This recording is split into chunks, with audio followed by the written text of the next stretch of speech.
We are creatures of desire. What we most desire is meaning. What makes us suffer most is a lack of meaning. The Meaningful Life with Andrew G. Marshall.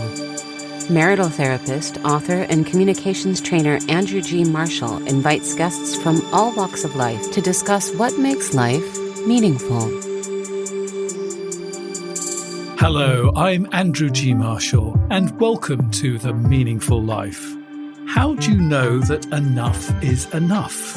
It's one of the questions that couples approaching me for marital therapy often ask. And it's a great question. When do you grit your teeth and try harder? When is it time to pause and try to find another way forward? When is it better to call it quits? It's not just in relationships, but jobs, careers, friendships. In every field of life, there's a lot of pressure to keep on keeping on. Quitting is for losers. When the going gets tough, the tough get going. And one from my mother: if at first you don't succeed, then try again. However, my witness today thinks quitting is an underrated skill. Julia Keller is a Pulitzer Prize-winning journalist and author of a new book called Quitting, A Life Strategy: The Myth of Perseverance and How the Science of Giving Up Can Set You Free. Welcome, Julia. Your book starts with a startling sentence. Quitting is an act of love. What do you mean by that? You know, that sentence just sort of occurred to me after long reflection and even longer period when I interviewed many people about the turning points in their lives. And very often these turning points were predicated on this notion of quitting and how much we have to do to get to that point. How many old ideas and ideas that are kind of worn out, not working for us anymore. How many of those we had to jettison in order to get to the point when we can say, as you put it, enough is enough, and this is my enough, this point. It's an act of love because it seemed to me, as I said, when I really thought about it, it is probably the deepest turning point in all of our lives, that quitting really encompasses what it means to be human. I use the phrase as well, a pause and a pivot. And when we're able to do that, when we're able to follow our own lights, follow our own heart, and I even think it's a spiritual issue, a deeply spiritual issue, that's when we know we are being fully human and we are being who we were born to be and using our gifts and talents in ways we're supposed to do. But of course, opposed to that, as you pointing out, is not only all the slogans and all the aphorisms we have about perseverance, but this very tough, entrenched, stubborn idea that there is something wrong with quitting, that it implies weakness instead of strength, that instead of an act of love, it's actually an act of self-sabotage. And my book, of course, is very squarely opposed to that. And you have form when it comes to quitting. The book starts with you at grad school at West Virginia University, sobbing on a grimy linoleum floor. You can't really get much lower than that, can you? That's about as low as it gets. And, I've often reflected, since I talk about that incident in the book, going back to that moment, because we all have those moments in our lives when we are at the end of our emotional tethers. And I think going back, if I could have said to that person that you're going to be, at one point, you're going to be talking to someone like you, wise, inspirational, learned, and you're going to be talking about that experience, I would not have believed it. That's just how low I had sunk. So talk me through it. What were you doing at this university? Introduce us to this much younger version of Julia. Well, not that much younger. I had graduated from college early, which seemed like a fine idea at the time. Well, I'll save money. It's all that. I wasn't particularly brilliant. I wasn't some prodigy. I was just able to cobble together courses and such. So I was 19 years old, which was younger, of course, than the typical college graduate in the United States. I went off to graduate school in English literature, thinking I was going to be a great Virginia Woolf scholar and end up influencing subsequent generations of students and scholars. However, I was emotionally vastly unprepared to live alone. I'd always lived at home going to college. And so I just found myself in this place. I was very desolate, very despondent. I really had no business to be undertaking a serious course of graduate study at that point. 19 years old, but emotional age, maybe 12 or 13, I think, even to be charitable. Everybody has those moments. That's what I discovered in researching my book. Everybody has that moment when they go to, it might be in a relationship, as you alluded to, might be a marriage, might be a friendship, might be a job. Those are the ones that are kind of obvious, but there are less obvious ones too. A belief system, Sometimes we have to let go of an old belief system. We have to let go of an idea of life that we had when our life doesn't work out that way. People who go through traumatic events, perhaps physical injuries, where they realize that their life henceforth is going to be different, not lesser, but different. And those are the kind of events that I highlight when I talk to people. I never came across a single person. I did probably 150, 200 interviews, a person who said, quitting, momentous event. No, I can't really think of anything. Everybody has them. And that was kind of a revelation to me. I sort of assumed that everybody would have them, but come to find out they really did. And then in further research, I discovered that that's also a new threshold of neuroscience research, is looking at what happens inside the brain when we quit. It isn't just an emotional decision to think, I've had it here, throwing down the towel and storming out of the restaurant where maybe you're a waiter. It's more than that. It is an actual neurological phenomena that occur inside the brain. And it's a new focus of research in dealing with issues like addiction, dealing with issues such as emotional and psychiatric disabilities and behavioral disabilities that we're born with. So it took on a much richer contour the more I delved into it, which is not to say that leaving relationships and marriages is not important. It's just that that's not all that there is when we talk about quitting and our very misguided reverence for perseverance.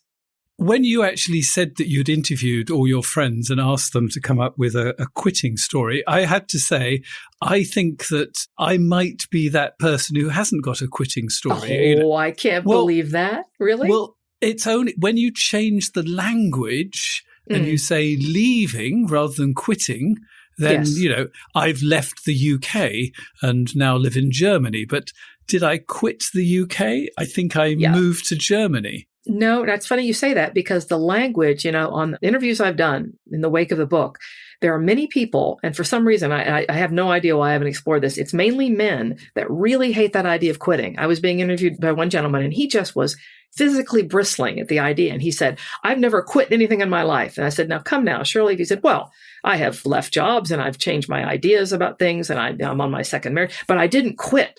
And I said to him, why do you think that word? Why is that word the one that's what you stumble over? That's the impediment, the word. And indeed, I think the word itself is freighted with such negative baggage. And why is that? As you know, in my book, I explore the whole history behind that, why we have this idea that to quit, to stop, to pause, to think again, and to go in another direction. That's all we're really talking about, whether we call it quitting, leaving, whatever euphemism you choose.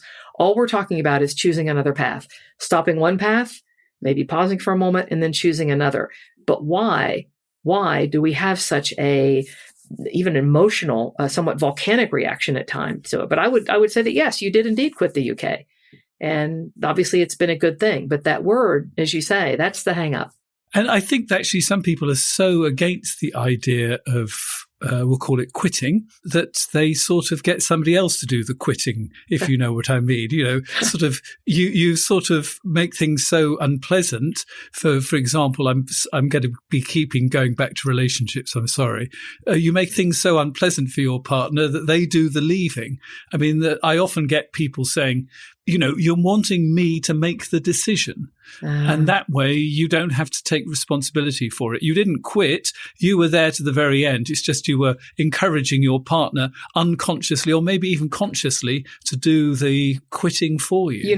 That is an excellent point. And I really don't reflect enough upon that in my book. And I wish we had talked, as I was writing, because I think you were quite right, because we do have this terrible sort of predilection against quitting. I think often we do that in jobs as well. I had a friend who was miserable at her job. She was a colleague of mine, but she really didn't have, and I'm going to be a little judgmental, really didn't have the guts, didn't really have the fortitude to quit on her own, because that's such a momentous thing. So she just absolutely, challenged our boss again and again. She was, I think, downright disrespectful and rude. She did everything she could do, hoping she would get fired, and then it was somebody else's fault. And then she could go around complaining about the fact that she had been fired by these terrible bastards.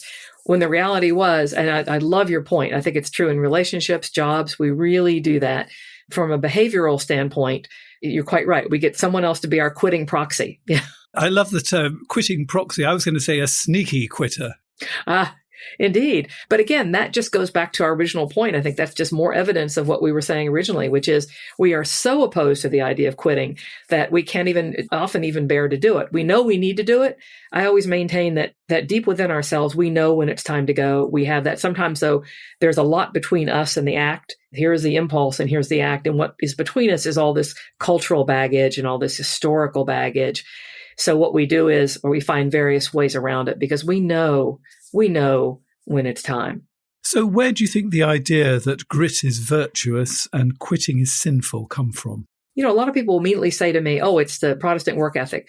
Sort of is, but I think it kind of a better place to go to from a cultural standpoint, it may indeed be our religious ideas about, nose to the grindstone, is the middle of 19th century, actually in London, when a man named Samuel Smiles wrote a book called Self-Help with Illustrations of Character and Conduct, coined this phrase self-help. And his book was a series of vignettes, very cleverly done, about people who had achieved things against the odds. It was, industrialists and inventors and great men, all men at the time, of course, even some poets and potters. How had they done it? They had stayed the course. They had stuck with it. And the idea began to emerge, and people liked this idea that the way you can succeed in life is to work hard and not quit. The way to lose in life is to quit, because it was a very simple black and white way of viewing the world. And the world at that time, of course, was becoming more and more demarcated by income inequality. The Industrial Revolution meant that a few people at the top were amassing these great fortunes, titanic fortunes, gold carriages. And people at the very bottom, vast majority of people, were dying in gutters. You had mothers with tiny babies who were starving to death, living in rags in terrible parts of London, just unspeakable misery and poverty. How do you justify that? If you're kind of a decent person, you look at that and you think, how do I make sense of this? One way to make sense of it is to tell ourselves and to begin to believe that the thing that means you're going to succeed is working hard. And it's an easy, quick way. If you see somebody who hasn't succeeded, and we do it today, we say, well, just didn't work enough, quit too often, slept too late, didn't work hard enough, and you quit. And that's why you're a loser. Look at all the profiles we write, these fawning profiles of people with great wealth. The Jeff Bezoses and the Elon Musks and the new Elon Musk biography. He worked hard. He worked hard, by golly. He never let setbacks keep him down for long. It's a real easy way to look at the world and divide it into two camps. And I would maintain, we know deep in our hearts that isn't so. We know that we are born with different abilities. We're born, in many parts of the world, if you are born black or brown or any skin color other than white, you are in for a very difficult time. We know that systemic racism exists. We know that people are born with physical and emotional and all kinds of disabilities, intellectual disabilities. We know that to be true. But somehow when we look at those things, it's somehow special pleading, or it's making excuses when we look at those things. And yet we know that they're true. So what you say is that we all have white flag moments. So tell me what a white flag moment is and give me some examples. That was one of the things about the book that I really wanted to include in there, which is people's experiences when they got to that point. Some of them are historical. I have a long distance swimmer that I quote in there where she knew she was dying if she kept going, but she wasn't going to quit till someone had to say to her, this is it. Your life hangs in the balance. Now, for most of it, isn't that dramatic.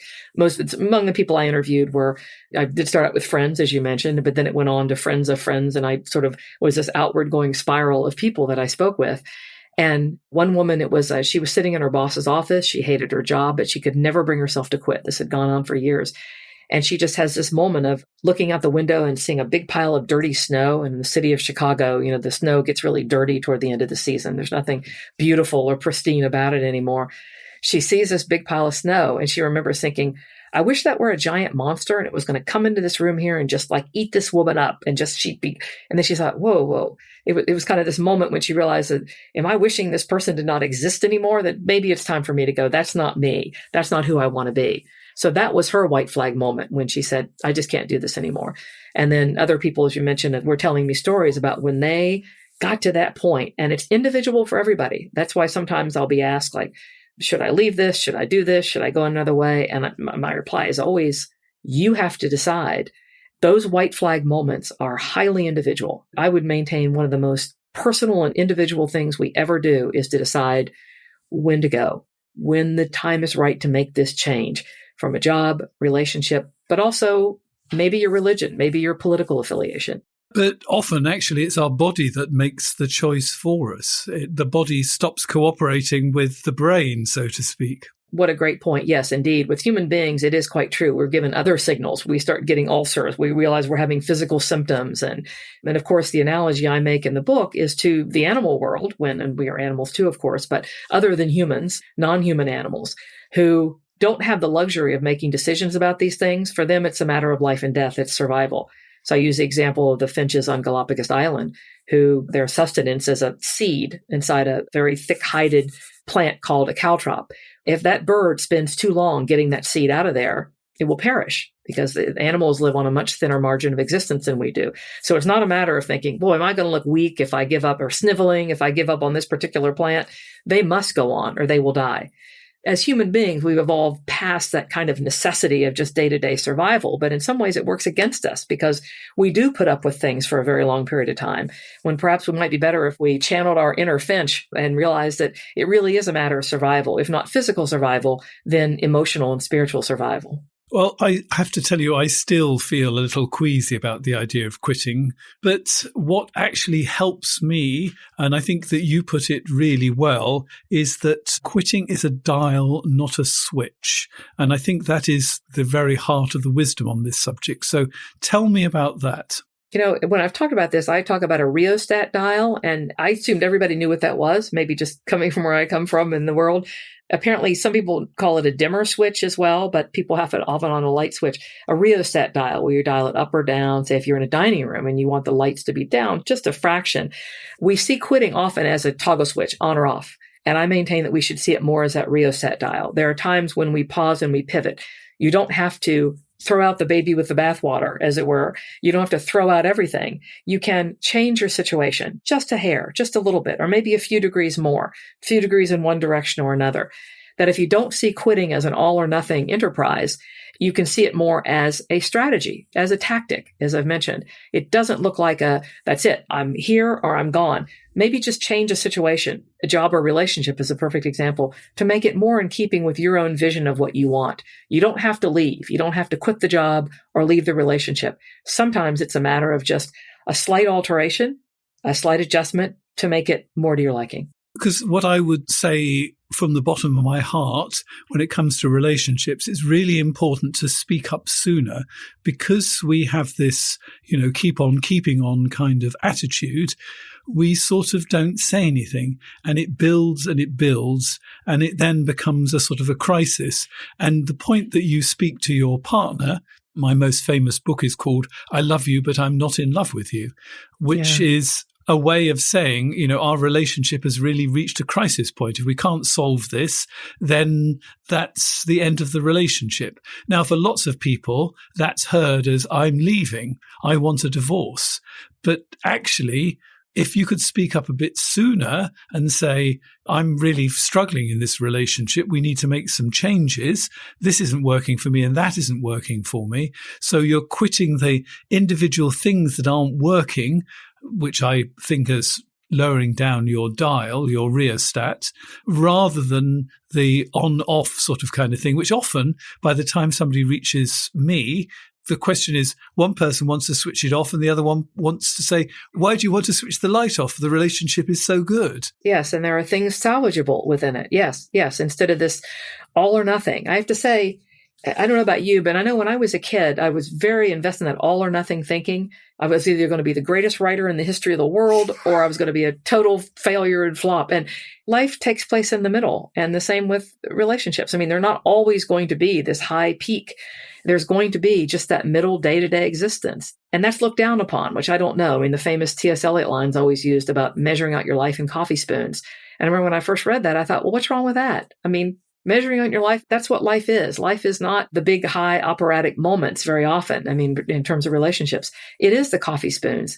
And when you can take the deep satisfaction in that with someone you know well enough to where it's the coffee spoon side of life is what you relish, I think you're a lot better off. And it is, as you say, don't let it build up, but quit the small things, or just, talk with the other person to quit the small things in time so it doesn't get to be the on-off switch.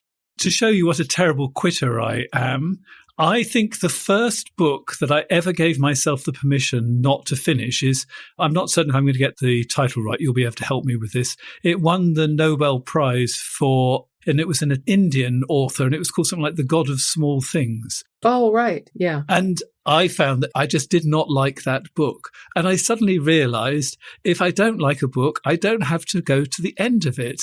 And, it took me probably 40 years to reach that point. You'd be surprised how many people, I wrote a column once, I was a literary columnist at the Chicago Tribune, how many people are really beset by this real negative idea of quitting a book, the way it gets at them like very few other things do.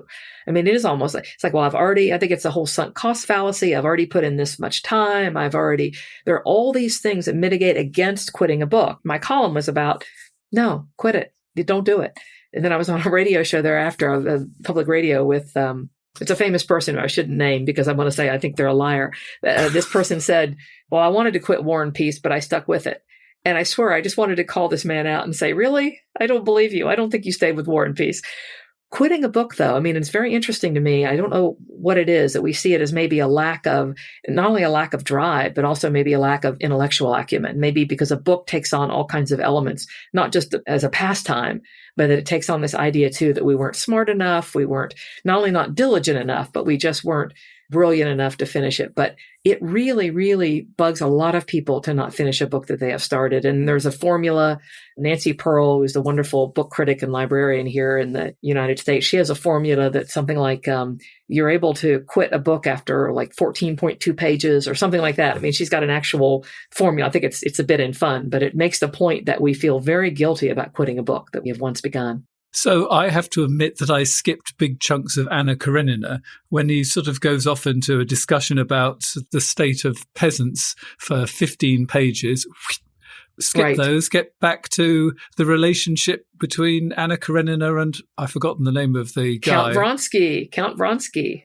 So the book Yeah. sings, and then there's a whole coda that I don't want to read. I think that part of that too is like the history. We know that books in the 19th century, a lot of them were serialized. For instance, a lot of the big, thick doorstop novels in the British canon were long for a reason. They were serialized. People were paid by the word. And so Charles Dickens's books can be a little longer than they need be. And Elizabeth Gaskell, I'm reading Wives and Daughters right now, her very, very, very thick book. A lot of that is because they had the elbow room. They didn't have an idea of somebody going out and buying this individual book. That's how they ended up. But at the beginning, they were serialized. In fact, Charles Dickens's magazine serialized Elizabeth Gaskell's work. So there was an incentive to make them long and to put in a lot of stuff that they just assumed you were going to skip.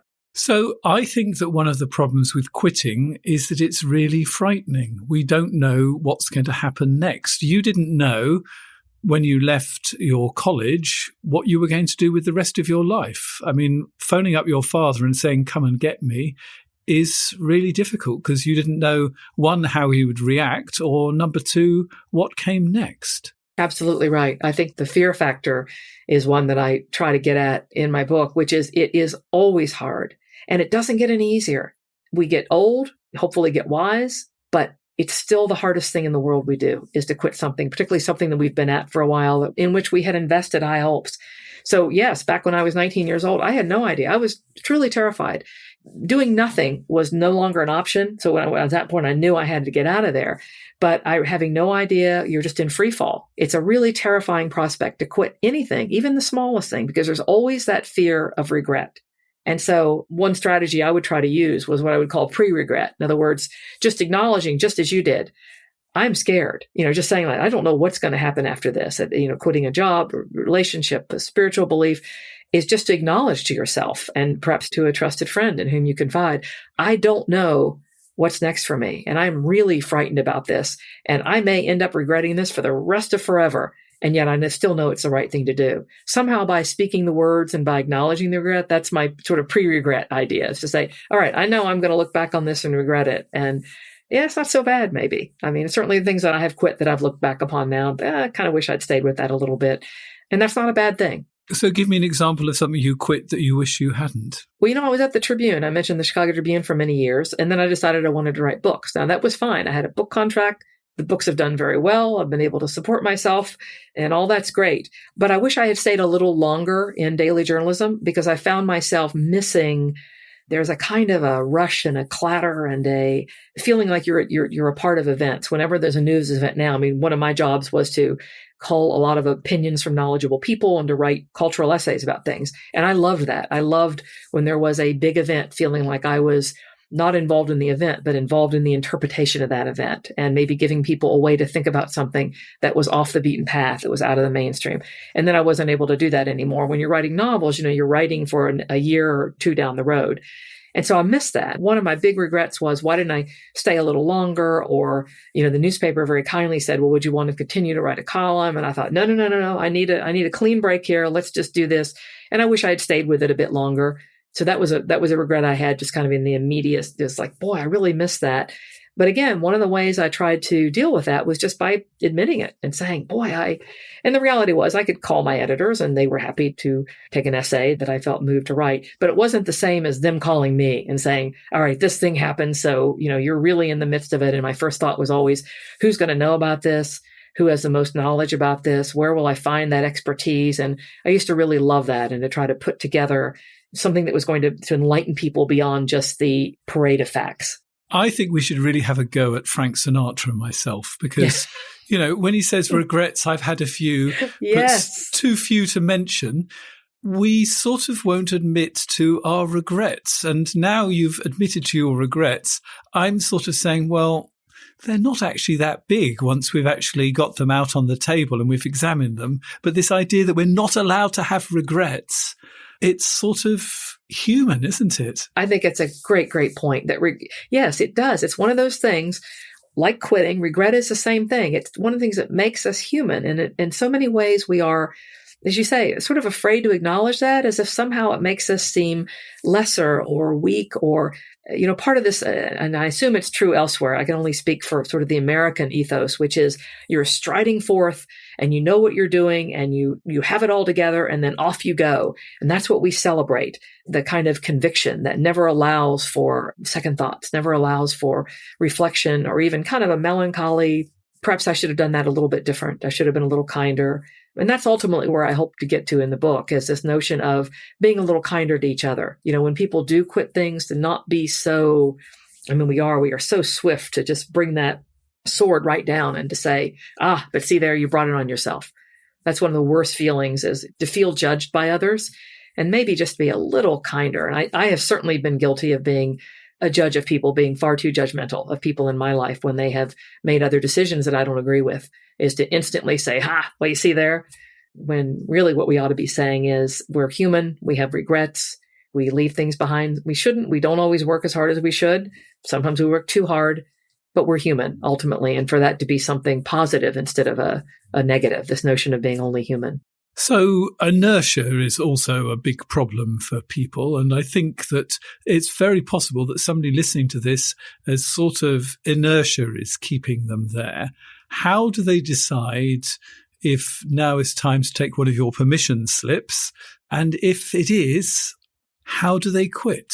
I think this really harkens back to what you were talking about a little bit earlier, which is if you allow the fact that regret exists, and you might indeed regret it, that then does kind of get you off the dime, as it were. Because I think what's often holding us back isn't laziness. It's often classed as laziness and classified that way, when it really isn't at all. It's the fear, that fear of so many things. It might not work out, and that you will always look back and think, I had it all and I let it go. The bird in the hand rather than the two in the bush. That notion keeps us so stuck. And then we can't move forward. And it might be better, but it might be worse. I come from sort of a negative family. we were always like, if there's a chance, if it's going to be better or worse, it's going to be worse. Make no mistake. And it's a kind of a dark way to live. It's a kind of a, often, I think, suffocatingly dark way to live, which is to always think the worst case scenario is always kind of brooding over my shoulder. And I'm constantly having to push back against what was really instilled in me from the time I was young, that things are not going to work out, probably. So give me some examples of permission slips. I think some of the ones I used in there were to look at your own attitudes toward quitting and to interrogate them and say, why do I feel that way? I have a chapter on our cultural ideas of quitting. The ones I mentioned, like in Office Space, which is sort of a famous comedy, where Jennifer Aniston has this scene when she quits her boss. She's a waitress and her boss pushes her a little too hard and he's kind of ridiculous. And so she pulls off her apron and flings it down. It's this great moment. We have a great quitting scene in Jerry Maguire, the film, when Tom Cruise quits his job. The point I make with that is the permission slip there is, all right, think about those films and why do you get that real kind of fun? There's a kind of a fizzy fun that comes from looking at people quitting jobs. Why? Then you sort of understand better your own relationship to quitting. And why does that feel good to me? Why would that feel liberating? And then sort of circle back to your own life. So part of the permission slip idea, as you know, at the end of each chapter is kind of saying to sort of rethink each of these things that we think we know everything about. We think, oh, I've got that down. Of course. I mean, who doesn't want these things as if we're all the same? And we are all such individuals. So if you just rethink your own relationship to quitting, and where do I get that idea? I mean, early on when you were saying, you wouldn't say that you quit the UK, it was that word, leave, yes, quit, no. Well, why? I mean, look at the words and why does that word have that meaning to me? And often you might find something, in your own past that is kind of shadowing your idea of quitting. It's like, okay, I see. That's why, because this happened. Maybe my Aunt Bessie was the one who quit this job and she was never happy again. And that's what I'm carrying with me all this time. And it's a way of setting down your own personal baggage and sort of making your relationships with yourself and with others and with jobs a little more pure and a little less shadowed and burdened by all that's gone before. Because I'm coming up to the age of retirement and I'm determined that I'm not going to retire. Now, I don't know whether that's a good thing or whether it's, this Protestant work ethic and I will not quit sort of kind of idea. Retirement is a weird thing. It's such a weird word. Maybe it's just me and the circles I run in, but the word almost has no meaning anymore because I don't know. Well, I do know a few people. That isn't true. I know a few people, but only a few people that come to this certain point. In America, the retirement age is supposed to be 65, but I don't know anybody that got to be 65 and then said, okay, that's it. Now I'm out of here. I will never work again. It just doesn't work that way anymore. One thing that happened was, of course, in the wake of the pandemic, when you had people doing a lot of different gig work and people whose career path was going a certain way, and the pandemic and lockdowns came along and kind of made a hash of all of that. So we were all forced to rethink working lives and personal lives and the way all of those kind of wove in together or didn't or kind of split apart. So everybody I know is doing, 5 or 6 different things, doesn't think of a job. And that would mean that you can't then retire because what are you retiring from? It doesn't really, we're living longer than ever before, healthier than ever before. I can never tell anybody's age. Like you tell me you're getting close to retirement age. I mean, that seems impossible to me. I'm looking at you and I'm thinking, good heavens, you're running marathons. I'm 64. I'm not running marathons, I promise you. I don't know. It would not surprise me to hear that. And you're probably doing 1,000 different things in the course of a single week. So it's just not a concept anymore. And again, I think that's very much a function of, once we conquered infectious disease in the early 20th century, the projected lifespan doubled. And since then, it hasn't been quite that dramatic. But with each incremental advance in our medicine and in our science, we're living longer and longer, and even more to the point, healthier. We're living lives that isn't just sticking around, just being, exhausted and ill. We are living these long, healthy lives now. So we fill it with, work is who we are. It's what we do.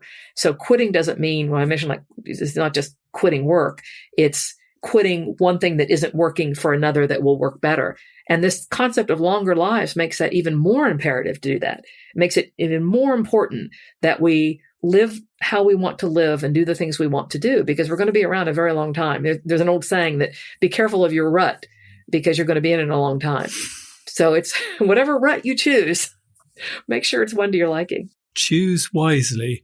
And I think one of the things that might keep us in the rut is we focus on the short-term pain of getting out of the rut, and we forget about the long-term pain of actually being in the rut. Boy, that is so true, isn't it? We do. We are such short-term thinkers, which maybe is how we're meant to be. Because again, alluding back to our finch on Galapagos Island, he has to think only of that next meal. It can't be, if I wait a little longer, I will come across another weed down the road. He's hungry now. So short-term thinking is probably hardwired into us, I imagine. But the great glory of being human is that we are able to think past the present moment.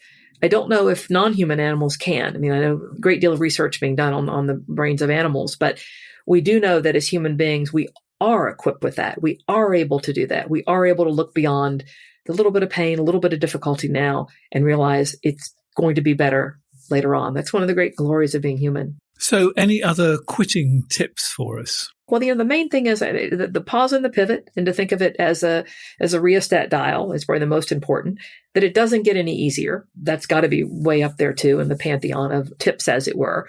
And to realize that it is going to hurt. It is going to be difficult. You will have regret. And that's the joy of life. Grit your teeth and just keep on at it.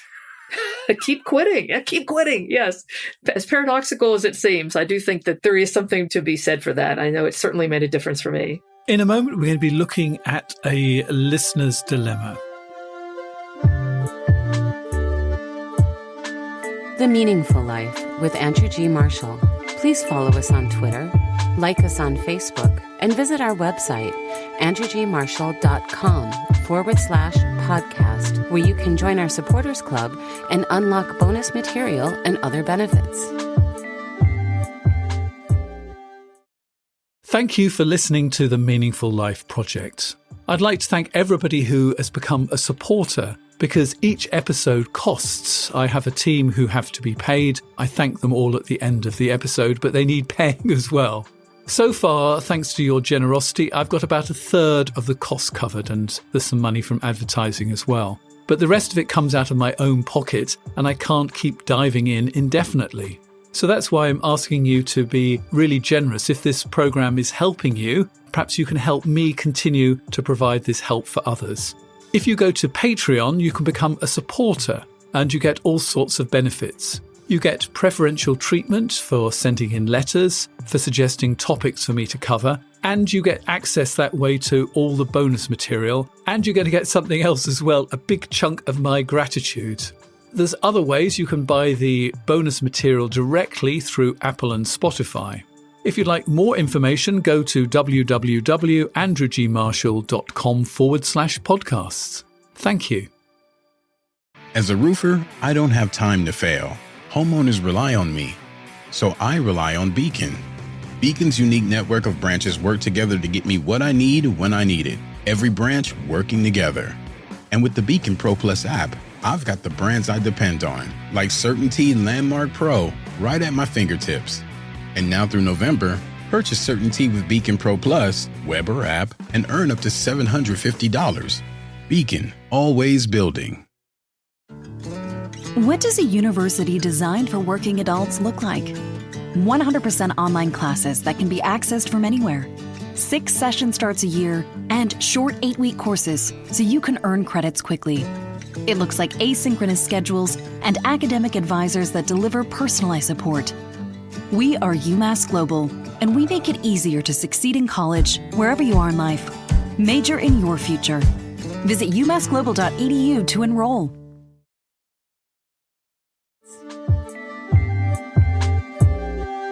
So there are many ways you can participate in The Meaningful Life. Maybe you'd like to become a supporter, hear the bonus material, and help us produce more editions of this program. Go to www.andrewgmarshall.com/podcasts. You'll also get a chance to sign up for my newsletter. I write that every 2 weeks. Lots of interesting articles there. And you can also participate in the program by writing into me as well. You'll find a participate button and you'll be able to send me a letter. And my thanks to the lady who sent me this. I have the kindest, most thoughtful husband. Incredibly good looking, we live a privileged life. We have 2 children and enjoy substantial security. But I'm bored. We're very rarely intimate, and when we are, it's not great and quickly over. I regularly fantasize about being with other people and kink. But the consequences of getting caught could be so traumatic, as both my kids have mental health issues. The life we lead is very secure, we'd lose so much and it would hurt the children. I'm just holding on to the fact that we're brilliant friends, but the chemistry has completely gone for me. We tell each other we love each other, and we do. We're just missing the passion. I feel like I'm living a bit of a lie. So, what are your thoughts, Julia? It's such a heartfelt letter, and it seems like that there always comes that point in relationships. I guess I would say to focus on the love rather than passion. This is a person who has so much love in her life. That was so striking to me. Passion comes and goes, but love is permanent and eternal and is is the thing that so many of us are striving for. Not the love that we get from others, but the love that we feel. What do you think? Well, I always think that when people are bored, it might be something to do with their relationship with their self as much as their relationship with their partner. And when people talk about chemistry, what we're saying is there's a sort of natural spark between, let's say, you and I, and that naturally that will move us out of the everyday world of bringing up kids and cleaning the pots and pans into the sensual world. And that's asking an awful lot, because I think the spark comes ultimately from within rather than from without. We have to really know ourselves, understand what turns ourselves on. And I think she could just as much be bored with herself as with her partner. I mean, I think that she is beginning to start asking those questions, like, for example, what kinks am I interested in? And I think that that is a really good question. In fact, I'm in the process of arranging a program on kink, because I think if quitting has had a bad press, kink has an even bigger bad. And it's actually about creativity. It's about fun. It's about joy and play. And those are all great things to bring into your love life. I think that another problem we have with the word kink is we immediately go straight to dungeons and full leather and whips and things like that. Whereas I actually was having a conversation with a friend, and I was saying, do you have kinks? And this might be an equivalent question to asking people if they've ever quit. They'll all say no, and then they stop and think about it. And this person said, yes, tight running shorts. And in fact, it is what had made him actually take up running. So it was a really positive kind of thing. So it can be some really small things, but they really do it for us. And I think if you can actually see kink as a dial rather than an on-off switch, so it's either we're in the dungeon with the whips and the chains, or we're in pristine bed, thinking of England, so to speak. Right. Conventional and boring. And, your notion of it being more about when you feel yourself being bored, or more about you than these outward circumstances in which you find yourself. There was a wonderful line in I don't know if you know Sarah Winman, the wonderful British novelist. In one of her novels, she has a character thinking he had a relationship with a woman that doesn't work out. And he thinks to himself, it was the feeling I was running toward, and the feeling was all mine, meaning it had nothing to do with her. So often that happens when things aren't working out romantically or personally. It's more about, just as you say, it's more about you rather than the other person, what they are or aren't to you. And that notion of being bored with oneself rather than the relationship just strikes me as very, very, if not specifically apropos, if someone listening says, oh, that's not me, but at least to consider the possibility. And even within that consideration, to me, there's room for such wide growth in a way of completely reframing and reconfiguring what an issue might be. It just opens up vast new vistas. And I think what we're talking about here is quitting the status quo, which is I'm going to push this down. I'm not going to think about it. I'm going to live a bit of a lie, because that is the very worst thing you can do, because what happens is your unconscious still has all of these desires. You can't get rid of them altogether.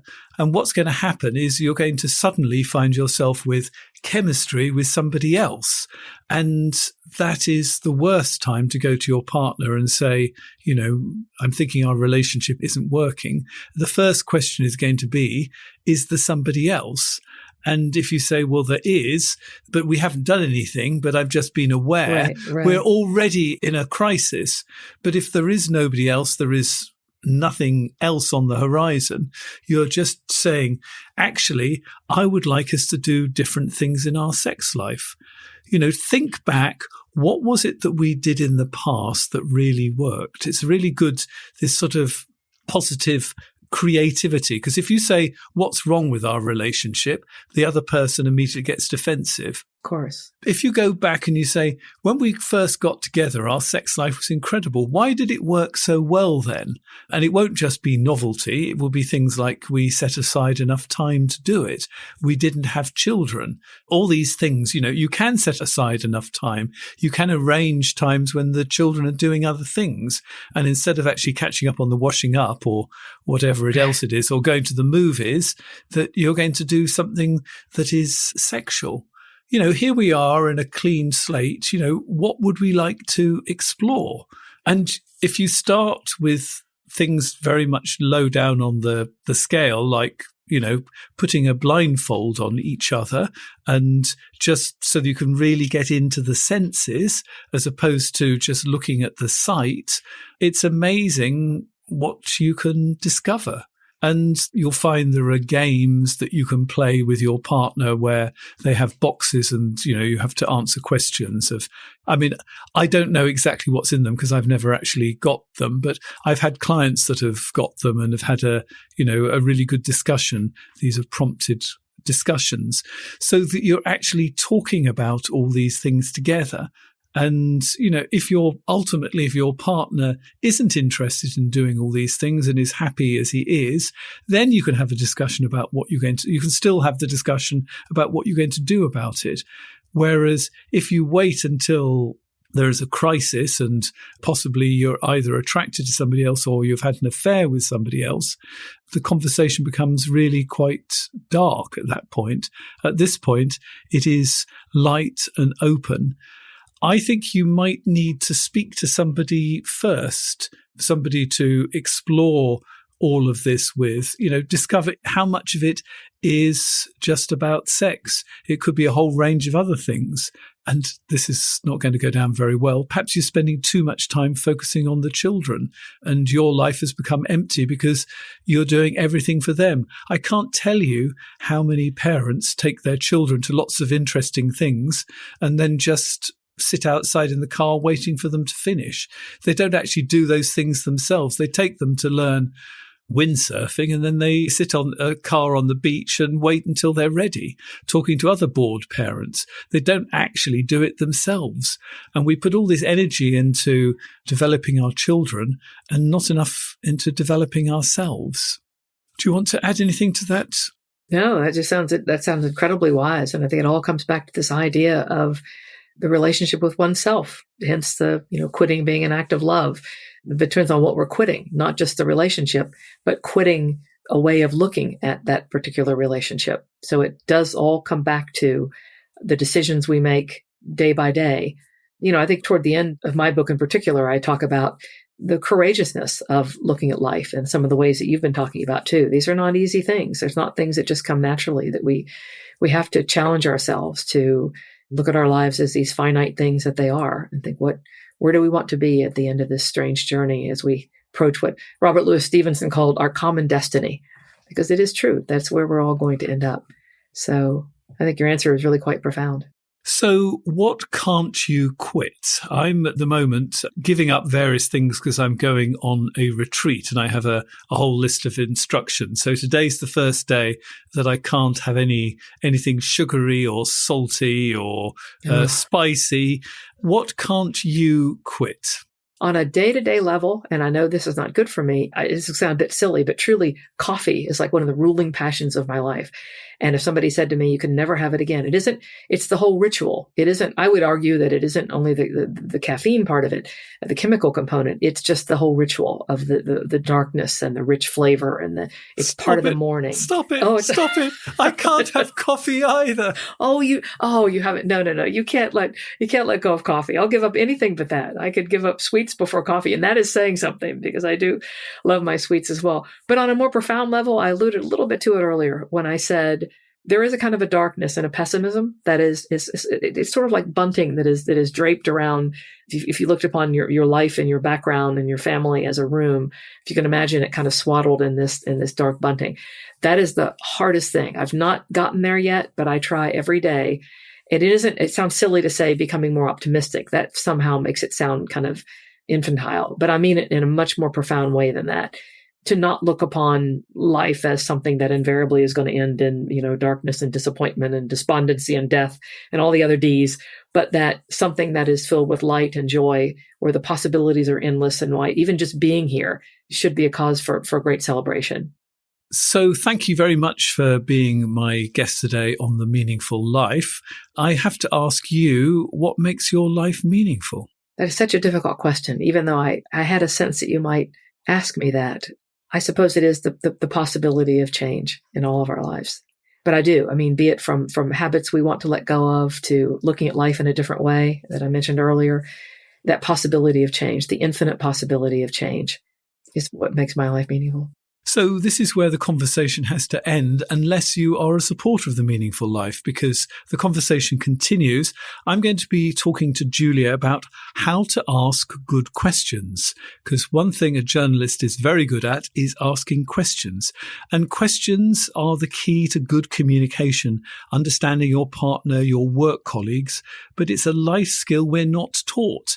If you'd like a masterclass on how to ask good questions and hear the bonus material, you can subscribe directly via Apple or Spotify.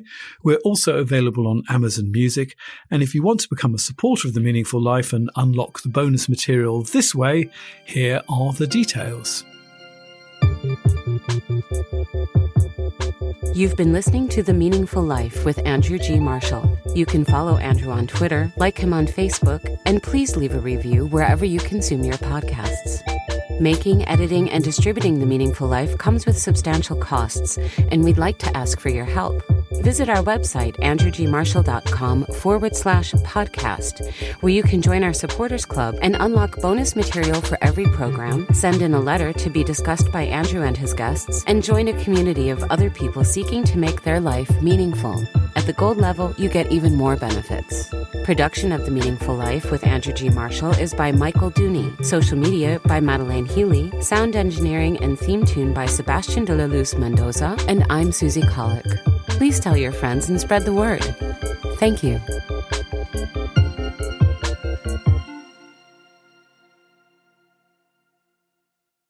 What if there was a university on the train? An accounting class under the one shady spot at soccer practice? Imagine if every waiting room was actually a classroom. The doctor will see you now. What if you could pick the time and the place that works for you, and college would just appear? UMass Global offers 100% online classes, short 8-week courses, and personalized support to help you succeed in college, wherever you are in life. Major in your future. Visit umassglobal.edu to apply.